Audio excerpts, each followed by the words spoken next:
오늘은 요한복음 8장 31절에서 36절 말씀, 그리고 갈라디아서 5장 13절에서 15절 말씀 본문으로 자유라는 연료가 타야 섬김이 나온다, 이런 제목으로 말씀 전하겠습니다. 작년 2022년 클래식 음악계를 뒤흔든 한국의 피아니스트가 한 명 있어요. 18살의 나이에 반 클라이번이라는 국제 피아노 콩쿠르에서 우승을 한 임윤찬이라는 청년입니다. 많은 분들이 너무 훌륭한 연주라고 해서 제가 이 콩쿠르에 임윤찬 군이 연주했던 모든 곡을 다 들었습니다. 참 묘한 매력이 있더라고요. 그 피아노 음악을 듣는데 마치 꼭 다른 세상에 온 것 같은 그런 경험을 선사합니다. 저는 뭐 음악을 잘 모르기 때문에, 피아노의 전문가가 아니기 때문에 왜 그럼 이 임윤찬이라는 피아니스트의 연주가 특별한가, 그 전문가들의 리뷰를 봤어요. 유튜브에 보면은 톤 베이스라는 채널이 있는데 거기에서 임윤찬의 연주를 분석한 내용이 있더라고요. 벤 라우드라는 비평가가 뭐라고 말하냐면, 임윤찬 군이 그 결승전에서 연주했던 곡이 라흐마니노프의 피아노 협주곡 3번이라는 것이었는데, 이 곡이 현재 유튜브에 보면은 조회수가 무려 945만 회 정도 됩니다. 클래식 음악으로 이 정도 수치가 나오는 건 이건 어마어마한 거예요. 그러니까 엄청난 사람들이 막 그 열광을 하는 건데, 지금껏 이 곡을 연주한 수많은 역사 속에 거장들이 있는데 그런 거장들을 뛰어넘을 만큼 곡의 완성도가 높다, 이렇게 이제 평가를 하더라고요. 그러면서 이 비평가가 두 가지를 이야기합니다. 물론 여러 가지 많이 이야기했는데 그 중에 저에게 아주 그 뭐랄까요, 눈에 쏙 들어오는 내용이 있었어요. 그게 뭐냐면 펄스라는 말과 트라젝토리라는 이야기였어요. 이 펄스라는 것은 우리 몸의 그 맥박을 가리키는 거죠. 두근두근 뛰는 거 있지 않습니까? 그러니까 호흡이라고 하기도 하고 맥박이라고도 부릅니다. 또 하나는 뭐가 있었냐면은 트라젝토리라는 말을 쓰는데, 이걸 이제 궤도라고도 할 수 있겠고 또는 방향이라고도 말할 수 있습니다.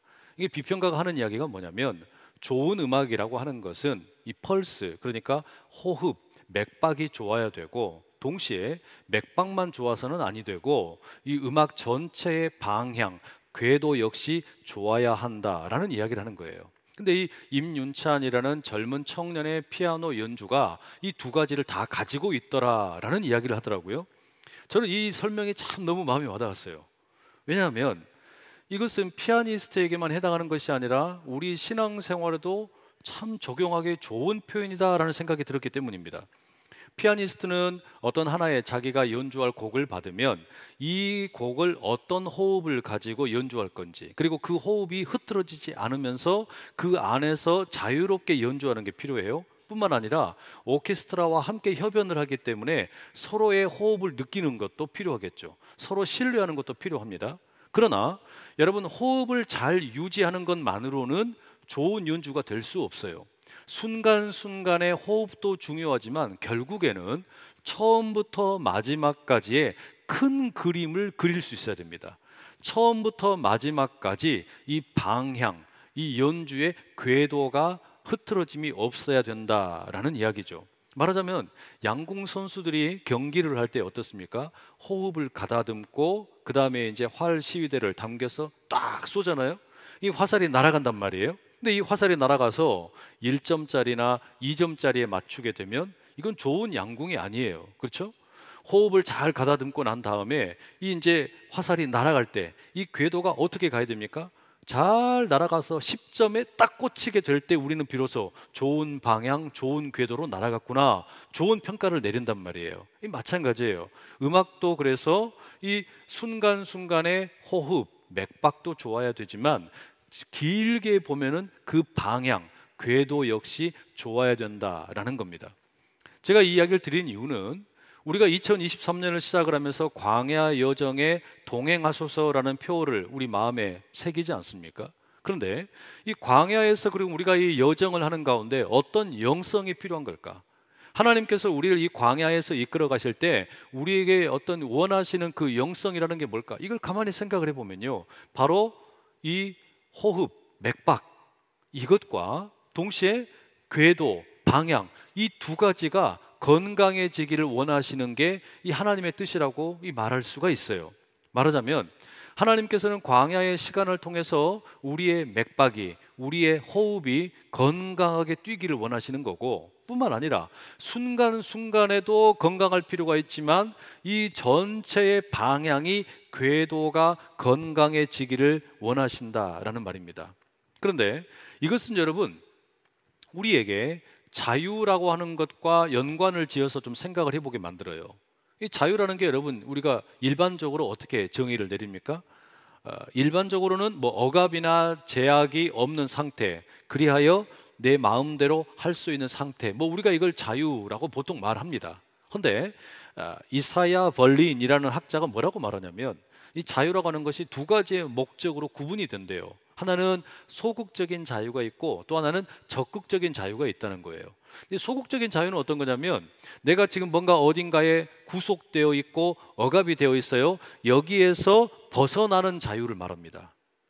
그러니까 여기서 벗어나는 거. 예를 들면 여러분 중세 유럽에서 그 종교 개혁 운동이 일어나는데 이것은 가톨릭으로부터 벗어나서 내 신앙의 자유를 누리고 싶다. 개신교인들의 운동이었어요. 그러니까 이것은 소극적인 자유입니다. 이 가톨릭으로부터 벗어나기 원하는 자유였기 때문입니다.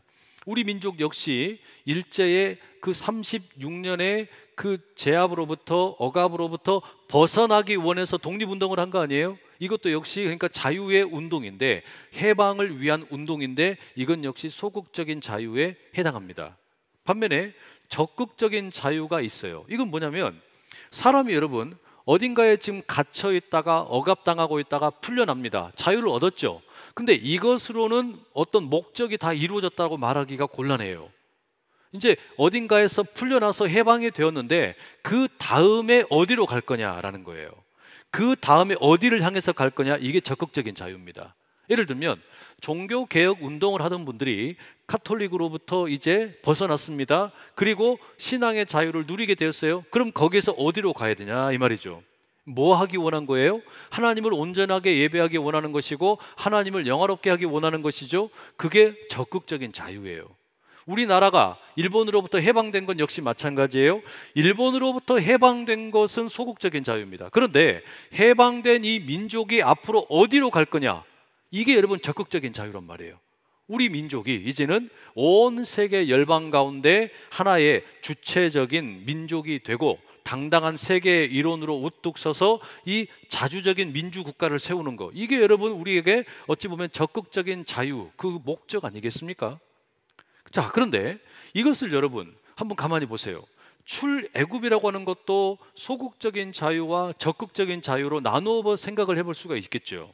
말하자면 이스라엘 민족이 애굽의 노예 생활을 하면서 거기에 억압을 당하고 살다가 홍해를 건너서 해방이 되었다. 좋은 일이에요. 참 감사한 일입니다. 그러나 이것은 어찌 보면은 소극적인 자유입니다.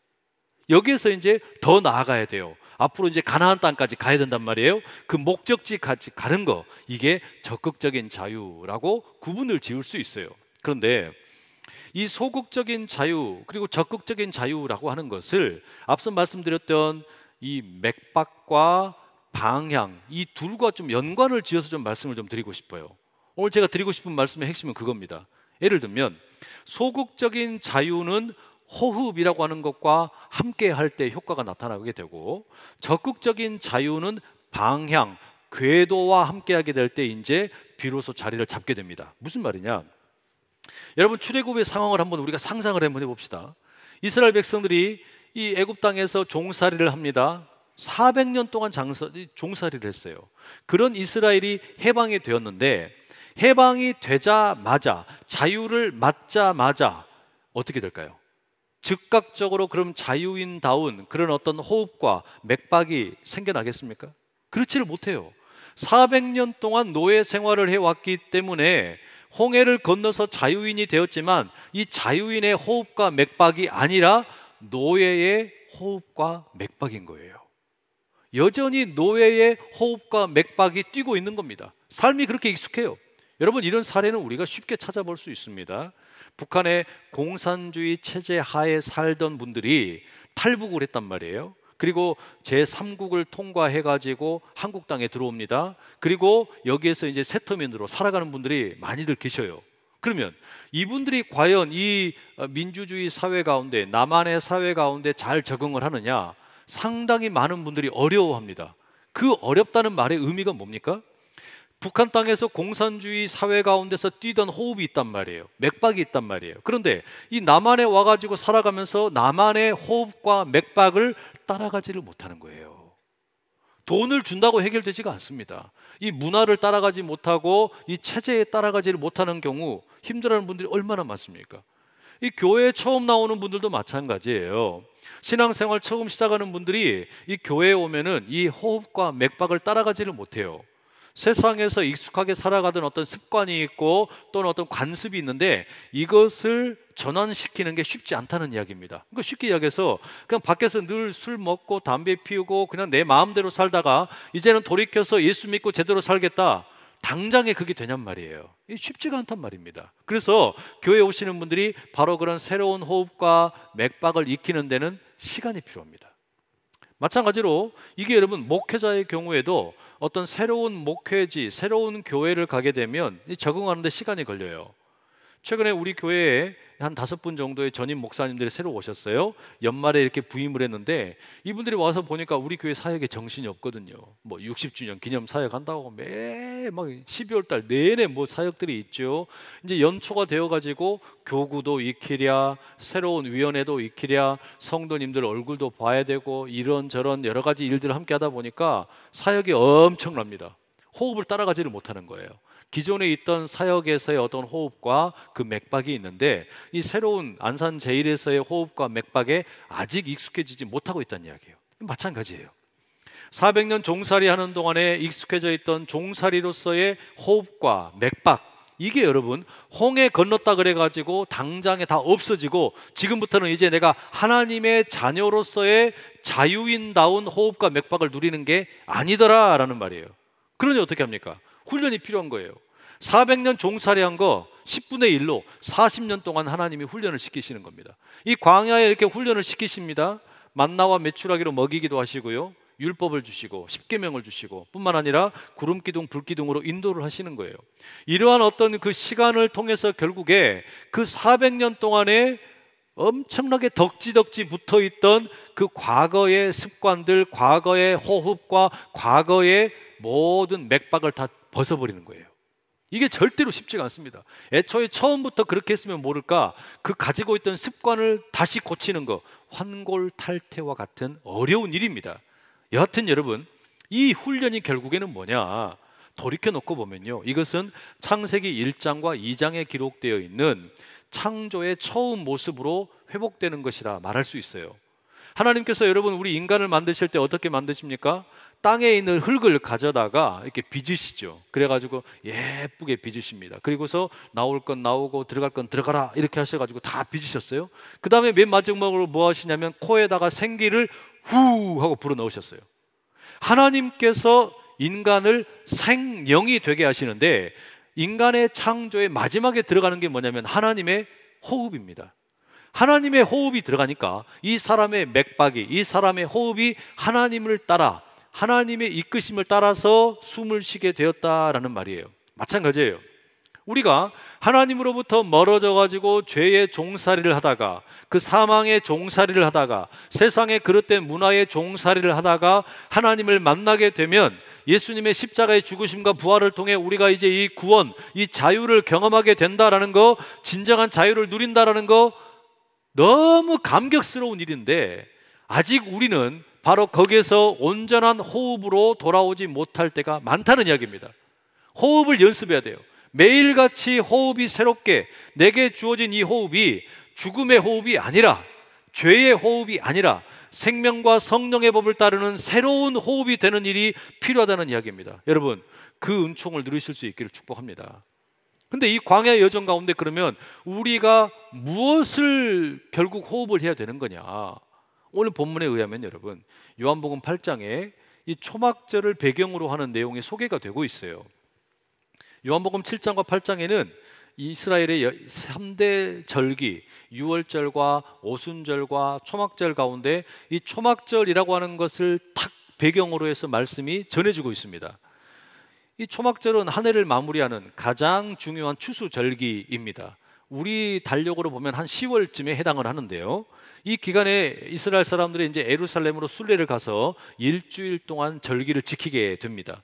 이때 사람들은 이제 초막에 거하게 되는데, 그 이유는 광야 40년 동안에 자신들의 조상들이 그 천막을 치고 광야 생활을 했던 것을 기억하기 위함입니다. 그런데 이 초막절에 아주 그 중요한 두 가지 풍습이 있습니다. 하나는 물의 축제이고 또 하나는 빛의 축제라고 불리웁니다. 물의 축제라는 것은 매일 아침 날마다 제사장들이 실로암의 연못에 가서 물을 길어다가 성전의 제단에다가 붓는 의식입니다. 일종의 전제라고 할 수 있는데, 이처럼 물을 붓는 그 자리에서 예수님이 뭐라고 말씀하시냐면 7장 37절 38절에 누구든지 목마르거든 내게로 와라, 내가 생수의 강이다, 이렇게 말씀을 하세요. 또 하나 빛의 축제라는 게 있는데, 이것은 이제 매일 밤마다 일어나는 축제입니다. 밤에 성전의 유대인의 뜰 그 사방에다가 황금으로 만든 등잔을 설치하고 불을 밝히는 겁니다. 그러면 이 불이 예루살렘 도시 전체를 환하게 밝히는 거예요.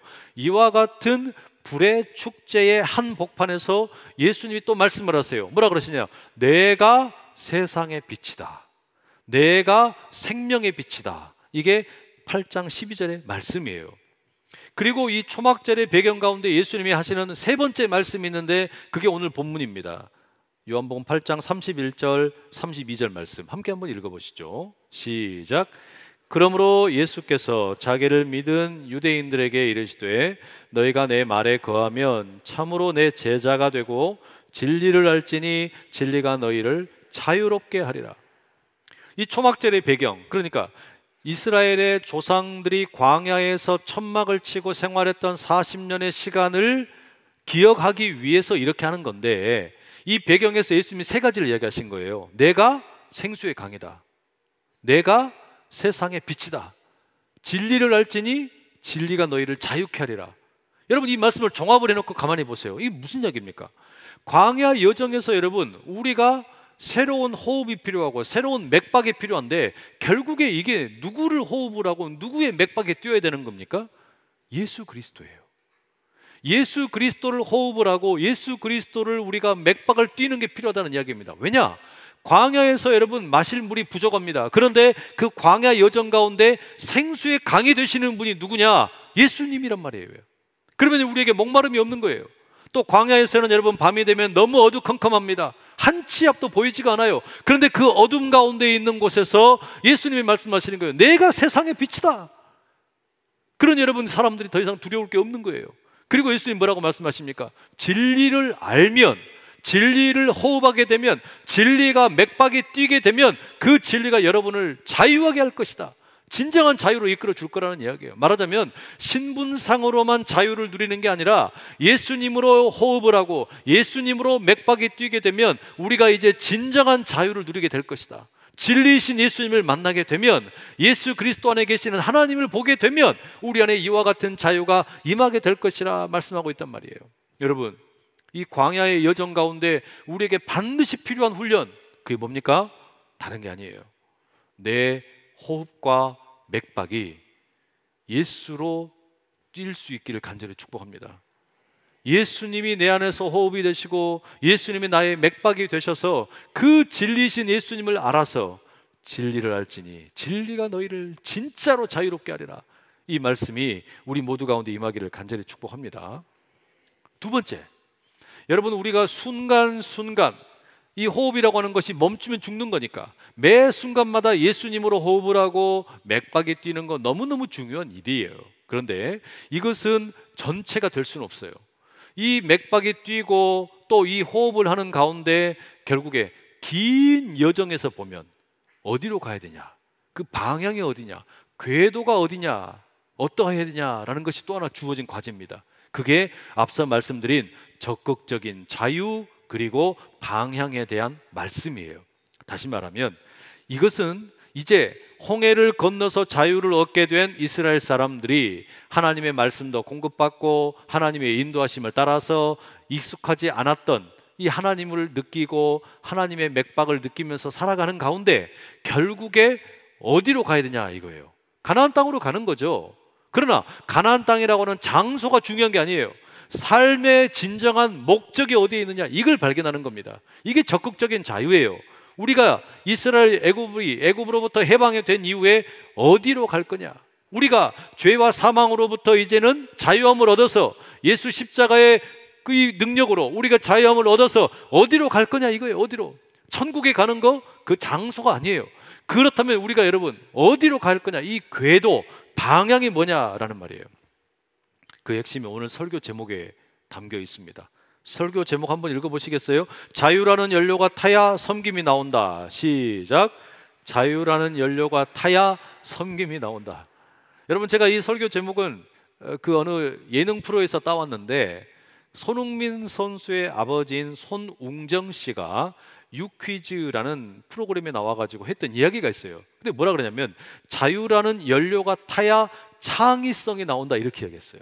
그러니까 선수가 자신의 어떤 그 자유를 그냥 아무렇게나 쓰는 게 아니라 훈련을 하고 또 훈련을 해서 왼발 오른발 자유롭게 쓰게 되면 그때 비로소 창의적인 플레이가 나온다, 그 이야기거든요. 그런데 이걸 제가 조금 바꿨어요.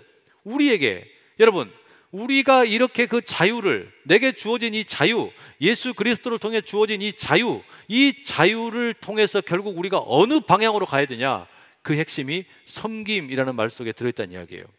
다시 말하면 40년 동안 하나님께서 이스라엘을 이렇게 광야에서 훈련을 시키고 또 훈련을 시키신 다음에 결국 원하는 게 뭐냐라는 거예요. 그게 섬김이란 말이에요. 이걸 여러분 우리가 에덴 동산의 상황을 다시 한번 살펴보면 이해가 됩니다. 하나님께서 아담과 하와에게 하나님의 호흡을 주셨어요. 그래서 생명이 되게 하셨습니다. 리빙 소울이 되게 하신 거예요.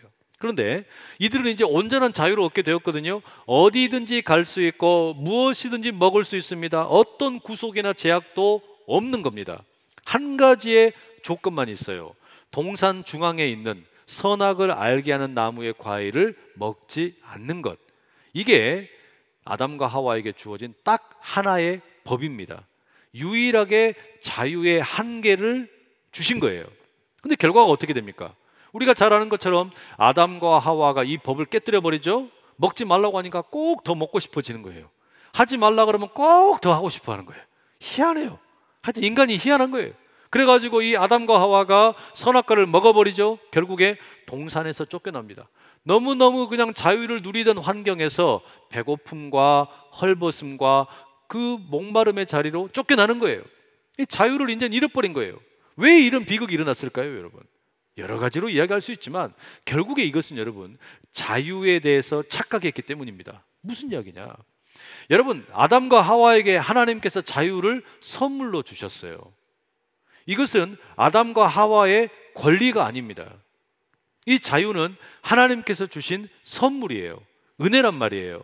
그러니까 이것은 자기들이 누릴 마땅한 권리라고 주장할 것이 아니라 하나님께서 주신 선물이기 때문에 그 선물에 합당하게 방향과 또 궤도가 나와야 되는 겁니다. 자, 그렇다면 하나님께서 아담과 하와에게 주신 이 선물로 주신 자유, 왜 주신 거냐? 네 마음대로 해라, 이렇게 주신 겁니까? 그게 아니에요. 아담과 하와에게 하나님이 주신 자유의 진정한 목적이 뭐냐면 섬김에 있습니다. 무슨 말이냐면 하나님께서는 이 아담과 하와를 지으시고서 뭘 맡기셨냐면 이 온 피조세계 맡기셨어요. 동물도 돌봐라, 식물도 돌봐라, 하나님의 정원 관리사가 되어서 저들을 섬겨라. 이게 하나님이 맡기신 일이란 말이에요. 그래서 여기저기 돌아다니면서 돌보고 섬겨라. 이게 너에게 자유를 주신 목적이다. 하나님의 이게 말씀이고 뜻이었단 말이죠. 그런데 아담과 하와는 이 방향을 잃어버린 거예요. 궤도를 잃어버린 거예요. 자신들에게 왜 자유를 주셨는지, 우리가 왜 이 자유를 누리고 있는지 이걸 잃어버리고 엉뚱한 방식으로 이 자유는 내 거다, 내 마음대로 할 수 있다. 그래서 어떻게 합니까? 심지어는 하나님처럼 되어보겠다고 까불다가 에덴에서 쫓겨났단 말이에요. 오늘 우리가 본문 갈라디아서 5장 13절 15절도 그와 동일한 가르침을 주고 있습니다. 이렇게 말씀하죠. 형제들아, 너희가 자유를 위하여 부르심을 입었으나 그러나 그 자유로 육체의 기회를 삼지 말고 오직 사랑으로 서로 종 노릇하라. 온 율법은 네 이웃 사랑하기를 네 자신같이 하라 하신 한 말씀에서 이루어졌나니 만일 서로 물고 먹으면 피차 멸망할까 조심하라. 여러분, 이 갈라디아서 말씀에 의하면 자유라고 하는 것은 이기주의를 실행하기 위한 면허증이 아니라는 이야기예요. 자유는 내 마땅한 권리가 되어서 내 마음대로 이기적으로 살 수 있도록 허락된 그런 면허증이 아니에요. 그럼 뭐냐? 이 자유는 사랑을 행사하기 위한 도구입니다. 섬기기 위한 목적을 갖는다는 이야기예요. 내게 주어진 이 자유는 아무렇게나 살아도 된다라는 방종으로 이기적으로 살라는 것이 아니고 하나님께서 선물로 주신 것인데, 그 방향이 뭐냐? 그 궤도가 뭐냐? 섬김에 있다는 이야기예요. 그러니까 400년 동안 종살이 하면서 이런 것을 느껴볼 겨를이 없어요. 하나님께서 그런 이스라엘을 이제는 구원해 내셔서 자유를 주셨습니다. 선물을 주신 거예요. 호흡을 연습하게 하십니다. 맥박에 제대로 뛰게 하십니다. 그리고 궁극적으로 40년이 지나면서 이스라엘을 어느 방향으로 이끄시는 거냐? 이스라엘아, 너희는 너희들만 잘 먹고 잘 살고 이기적으로 살아서는 안 된다. 온 세상의 복덩어리가 되어라. 하나님께서 이걸 원하시는 거예요. 아브라함에게도 하나님께서 주셨던 복이 그거 아닙니까? 너는 복이 될지라. 너를 통하여 세계 모든 사람들이 복을 받을 것이다. 하나님께서는 아브라함에게 이것을 섬김으로 주신 겁니다. 이 섬김의 사명을 감당하라고 자유도 주셨다는 이야기예요. 마찬가지예요. 오늘 죄와 사망의 권세로부터 해방에 되어서 자유를 선물로 받은 우리들, 이제 우리는 예수님의 호흡으로, 예수님의 맥박으로 살아가도록 순간순간 훈련을 받습니다. 그리고 이 시간이 쌓이고 쌓여서 결국 이 자유는 우리를 어디로 이끌어갑니까? 이게 여러분, 내 마음대로 살아도 된다? 이기주의로 이끈다? 천만의 말씀이에요. 하나님께서 우리를 해방시키시고 구원을 주시고 이 자유를 주신 목적, 그 방향은 어디에 있느냐? 이 궤도가 어디에 있느냐? 섬기는 데 있다는 말이에요. 그래서 여러분, 우리는 이 섬기는 것이 우리에게 주어진 사명이 되는 겁니다. 자유인의 사명이에요. 우리 교회에서 지난 연말에 항존직, 임직식 하면서, 그래서 여러분 앞치마를 다 매드렸잖아요. 잘 섬기시라고. 뭐 하려고 우리가 직분을 주었느냐? 왜 장로가 됐느냐? 왜 권사가 됐느냐? 왜 안수집사가 됐느냐? 잘 섬겨라. 교회를 섬기고 이웃들을 섬기고, 그러함으로 우리에게 주어진 이 직분, 우리에게 주어진 이 자유로 멋지게 선용하는 것을 배우라라는 말입니다. 여러분, 우리에게 주어진 이 자유가 가야 할 궤도, 이 방향이 내 멋대로 살아가는 이기주의를 위한 면허증이 아니라 자유를 가지고 누군가를 섬기고 또 섬기는 그런 일이 가득하기를 간절히 축복합니다. 지난 월요일, 화요일에 제가 여러 목사님들과 함께 만날 일이 있었어요. 오랜만에 만나서 이제 목회에 대한 이런저런 이야기를 하는데 한 분이 이런 이야기를 하시더라고요. 어느 농촌 교회 사정을 이야기하시는데 성도 한 30여 명이 모여서 예배를 드리고 있었답니다. 그런데 코로나 이 3년의 기간이 지나는 동안에 20분이 돌아가셨대요. 아니 30여 명 되는 성도들 중에서 20분이 돌아가셨다는 거예요. 그래서 이제 10명 남짓 이렇게 모여서 예배를 드리게 되었다라는 겁니다. 그 이야기를 듣는데 그냥 가슴이 울컥하더라고요. 야, 참 이렇게 어려운 교회들이 많구나. 여러분, 2023년 트렌드에 대한 이야기 제가 드린 적이 있었죠. 평균이 실종된다. 중간이 없어져 간다. 그러니까 양극화가 된다는 거예요. 교회도 마찬가지예요. 잘 되는 데는 다 잘 되는데 어려운 데는 점점 어려워지는 거예요. 우리 교회는 잘 될 거예요. 잘 될 수밖에 없어요. 그런데 어려운 교회들은 더 어려워지는 겁니다. 그러면 여러분, 이 잘 되는 교회가 나만 잘 되고 나만 이기적으로 잘 먹고 잘 살면 된다, 이렇게 생각하면 됩니까? 이건 아주 못된 짓이에요. 하나님이 이걸 절대 기뻐하시지 않는다는 이야기예요. 우리에게 하나님께서 자유를 주시고 이 자유를 가지고서 우리에게 이제는 호흡을 연습하게 하시고 맥박이 뛰게 하시고, 결국에 우리에게 원하시는 이 방향이 뭐냐? 이 궤도가 뭐냐? 잘 섬기라는 이야기예요. 왜 그렇습니까? 누가 나를 위하여 저 세상에 갈고, 아담에게 맡기신 하나님의 사명이 그거였고, 아브라함에게 맡기신 사명이 그거였고, 이스라엘 민족에게 맡기신 사명이 그거였어요. 그러니 여러분, 우리는 잘 될 겁니다. 옆에 있는 모든 성도도 다 잘 되실 거예요. 여러분 다 하나님 안에서 이 광야 여정 가운데 잘 되실 줄로 믿습니다. 그런데 이 잘 되는 걸 가지고 뭐 할 거냐라는 말이에요. 제대로 섬길 수 있기를 축복합니다. 우리가 어려운 교회도 잘 섬기고, 또 어려운 형편에 있는 우리 이웃도 섬기고, 이 나라 이 민족도 섬길 줄 알고 다음 세대도 제대로 세울 수 있는 그런 섬김의 자유의 방향이 우리 가운데 온전히 설 수 있기를 축복합니다. 자유라는 연료가 타야 섬김이 나옵니다. 그 비밀의 영역으로 우리 모두가 다 함께 들어갈 수 있기를 간절히 축복합니다. 기도하겠습니다. 하나님 아버지, 하나님께서 광야의 여정에 동행하여 주심에 감사를 드립니다. 우리를 앞서서 우리에게 가장 선한 길로 이끌어 가실 것을 믿기에 주님, 이 여정 가운데 우리는 힘차게 걸어갑니다. 주여, 주님께서 우리를 죄와 사망으로부터 자유케 하시고 그리하여 우리의 호흡과 맥박이 이제는 죄와 사망의 맥박과 호흡이 아니라 예수님의 호흡과 맥박이 되게 하심에 감사드립니다. 선물로 주신 이 자유, 우리가 이기적으로 살기 위한 면허증으로 삼는 것이 아니라 도리어 섬김과 사랑의 통로가 되게 하여 주시옵소서. 그리하여 이 광야의 여정을 통과하는 가운데 더욱 섬기기를, 더욱 애쓰며 나가는 우리 믿음의 공동체 다 되게 하여 주시옵소서. 예수님 귀하신 이름으로 기도드립니다. 아멘.